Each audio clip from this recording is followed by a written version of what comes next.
என்னோட பேர் ராஜி ஜோசப். நீங்க எங்களோட சேனலுக்கு தொடர்ந்து உதவி பண்ணிட்டு இருக்கீங்க, உங்களுக்கு மிக்க நன்றி. எங்களோட நிறுவனம் கடந்த 30 வருஷமா மக்கள் மத்தியில வேலை செஞ்சுட்டு இருக்கோம். முக்கியமா பாத்தீங்கன்னா குழந்தைங்க மத்தியில தரமான கல்வி, உடல் ஆரோக்கியம், அவங்க ஊட்டச்சத்துல நாங்க வேலை செஞ்சுட்டு இருக்கோம். 1500 குழந்தைங்களுக்கு உதவி பண்ணிட்டு இருக்கோம். உங்களோட நன்கொடைகளை நாங்க வரவேற்கிறோம். ஸ்கிரீன்ல இருக்க QR மூலமாகவும் எங்களுக்கு டொனேட் பண்ணலாம். டிஸ்கிரிப்ஷன்ல இருக்க டீட்டெயில் மூலமாகவும் நீங்க எங்களுக்கு உதவி பண்ணலாம். எங்கள் பையனுக்கு எஸ்பிபியில் பொருள் கொடுத்துருக்காங்க, யூஸ்ஃபுல்லாக தான் இருக்குது. நாங்கள் கொஞ்சம் ஏழையான குடும்பம் தான். இந்த பொருள் தரதுனால ரொம்ப யூஸ்ஃபுல்லாகவே இருக்குது. எங்கள் வீட்டுக்காரர் வண்டிக்கு போகிறாரு, நான் வந்து கம்பெனிக்கு வேலைக்கு போயிட்டுருக்கேன். இந்த பொருள் வந்து ஒவ்வொரு பொருளுமே நல்ல ஊட்டச்சத்தாக தான் இருக்குது. பயிர் வகை, மாவு, மற்றபடி எல்லாமே. வீட்டுக்காரர் வந்து வண்டிக்கு போயிட்டு வாரத்துக்கு ஒரு நாள் இல்லைன்னா 2 நாளைக்கு ஒருக்கா வீட்டுக்கு வருவாங்க. அவர் லோக்கலில் தான் போயிட்டுருக்காரு, தவிடு ஓட்டிகிட்ருக்காரு. நான் வந்து கம்பெனிக்கு இப்போ ஒரு 6 மாதமாக தான் நான் போயிட்டுருக்கேன். இதுக்கு முன்னாடி 100 நாள் வேலைக்கு தான் போயிட்டுருந்தேன். 100 நாள் வேலைக்கு போயிட்டு பிள்ளைங்களை வீட்டில் பார்த்துக்கிட்டு ஆடு மாடு வச்சுக்கிட்டு பார்த்துக்கிட்டு இருந்தோம். தோட்டத்தில் மாட்டுக்கு சோளத்தட்டு தான் போட்டிருக்கோம். வயலில் வேறெல்லாம் வெள்ளம்லாம் ஒன்றும் கிடையாது. மற்றபடி கூழ் வேலைக்கு போனால் தானே சாப்பாடு முடியலன்னு கிடையாது. எங்களுக்கு ஒரு வண்டிக்கு போயிட்டு எங்கிட்ட கொண்டாந்து கொடுக்கறது தான், நாங்கள் அதை வச்சு தான் சாப்பிட்டுட்டு இருக்கோம். நாங்கள் கம்பெனிக்கு இப்போ போகிறதுனால கொஞ்சம் கஷ்டம் இல்லாமல் கொஞ்சம் நல்லாயிருக்கு. எனக்கு வண்டிக்கு போகிறதுனால கொஞ்சம் பரவாயில்ல.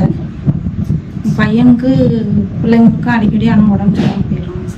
அந்த கஷ்டத்தில் வச்சுக்கிட்டு தான், அதனால தான் நான் இப்போ வேலைக்கு போயிட்டுருக்கேன். இல்லைன்னா வேலைக்குலாம் போக மாட்டேன். 3 நாள் வேலைக்கு தான் பொதுவாக மேக்ஸிமம் போயிட்டுருந்தேன். கூலி வேலைக்கு போய்கிட்டு ஆடு மாடு பார்த்துக்கிட்டு ரொம்ப கஷ்டப்பட்டு இருந்தேன்.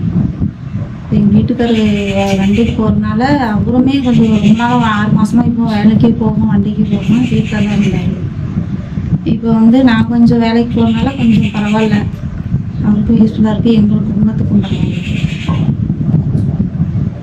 பிள்ளைங்களுக்கு இந்த எஸ்பிபியில் பொருள் தரதுனால பரவாயில்ல, கொஞ்சம் யூஸ்ஃபுல்லாகவே இருக்குது, ரொம்பவே யூஸ்ஃபுல்லாக இருக்குது. இது மாதிரி ரெகுலராக கொடுத்துட்டு இருந்தாங்கன்னா யூஸ்ஃபுல்லாகவே ரொம்பவே யூஸ்ஃபுல்லாக இருக்கும் எங்களுக்கு. என் பையன் வந்து சுண்டல் இதெல்லாம் கொஞ்சம் விரும்பி சாப்பிடுவான். நான் மாவு ஐட்டமும் சாப்பிடுவான்.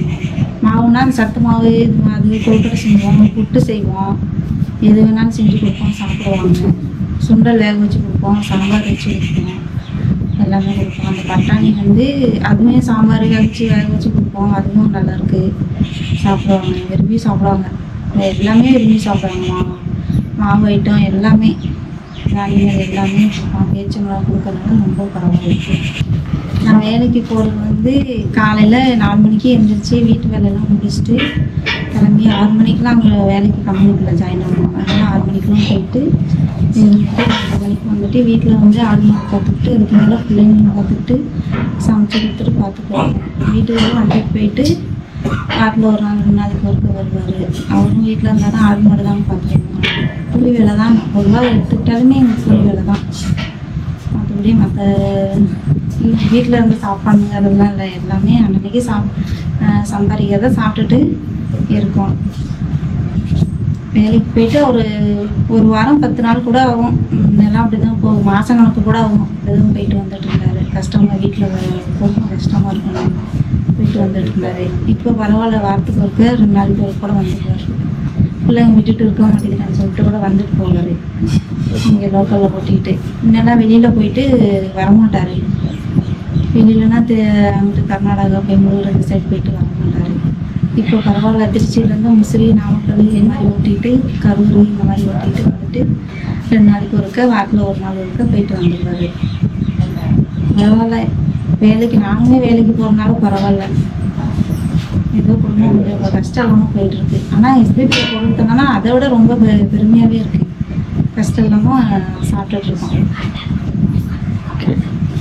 வாங்கியிருக்கோம் அப்படின்னா வாரத்தில் 1000 ரூபாய் 2000 ரூபாய் கட்டுற மாதிரி வருது. மற்ற மகளிர் குழுவில் இருக்கேன், அதுலேயும் கட்டிகிட்ருக்கேன்.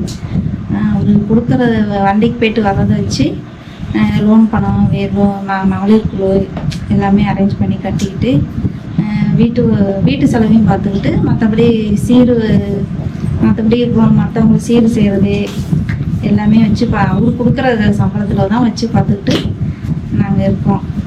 இந்த எல்லா சீரும் பொதுவாக எப்படின்னா மற்றவங்களுக்கு செய்கிறது, மேக்ஸிமம் எல்லாம் ஒரு அமௌண்ட் இவ்வளோனா நிறையவே செலவாகும். ஒரு 1000 2000 மற்ற சிம்பிளாக முடியும்னா ஒரு 2000 ரூபாய் 1000 ரூபாய்க்குள்ள முடிஞ்சிடும். மற்றபடினா 10000 ரூபா மாமி சீர்லாம் செய்யறதுனால அதுக்கு ஒரு 10000 ரூபாய்க்கு மேலே தான் ஆகும், கம்மியாலாம் ஆகாது.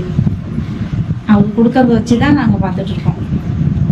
எஸ்பிபிடி பொருள் தரதுனால ரொம்ப யூஸ்ஃபுல்லாக இருக்குது எங்களுக்கு. இன்னும் இதுவே மறுபடியும் எங்களுக்கு கொடுத்துருந்தா ரொம்ப யூஸ்ஃபுல்லாக இருக்கும். எஸ்பிபிடிக்கு எங்கள் எஸ்பிபிடியில் பொருள் தரனால எங்கள் பையனுக்கு ரொம்ப யூஸ்ஃபுல்லாக இருக்குது. எஸ்பிபிடிக்கு மிக மிக ரொம்ப நன்றி.